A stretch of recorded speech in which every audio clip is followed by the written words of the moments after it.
পাকিস্তানের হাতে থাকা পরমাণু অস্ত্র সৌদিতে যাচ্ছে কিনা তা নিয়ে এবার স্পষ্ট মন্তব্য করলেন দেশটির প্রতিরক্ষামন্ত্রী খাজা আসিফ।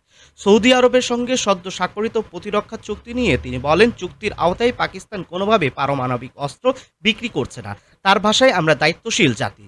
গত 17 সেপ্টেম্বর রিয়াদে Saudi crown prince Mohammed bin Salman ও পাকিস্তানের প্রধানমন্ত্রী শেহবাজ শরীফ ঐতিহাসিক কৌশলগত পারস্পরিক প্রতিরক্ষা চুক্তিতে স্বাক্ষর করেন। দীর্ঘদিনের নিরাপত্তা অংশীদারত্বকে আরও জোরদার করার লক্ষ্যে এই চুক্তিতে উল্লেখ করা হয়েছে, যে কোনো এক দেশের উপর হামলা হলে সেটিকে উভয় দেশের বিরুদ্ধে আক্রমণ হিসেবে বিবেচনা করা হবে। ইসরায়েলের কাতার হামলার এক সপ্তাহের পর চুক্তি স্বাক্ষরিত হওয়ায় আন্তর্জাতিক গণমাধ্যমে নানা জল্পনা ছড়িয়ে পড়ে। অনেকে দাবি করেন পাকিস্তানের পারমাণবিক কর্মসূচি নাকি এই চুক্তির অংশ। বিষয়টি দ্রুত আলোচনার কেন্দ্রবিন্দুতে চলে আসে। এ প্রসঙ্গে ব্রিটিশ সাংবাদিক মেহেদী হাসানের সঙ্গে এক সাক্ষাৎকারে মুখ খোলেন খাজা আসিফ। সাংবাদিকদের প্রশ্ন ছিল, এই চুক্তির কতটা ইসরায়েলের কাতার হামলার প্রতিক্রিয়া হিসাবে স্বাক্ষরিত?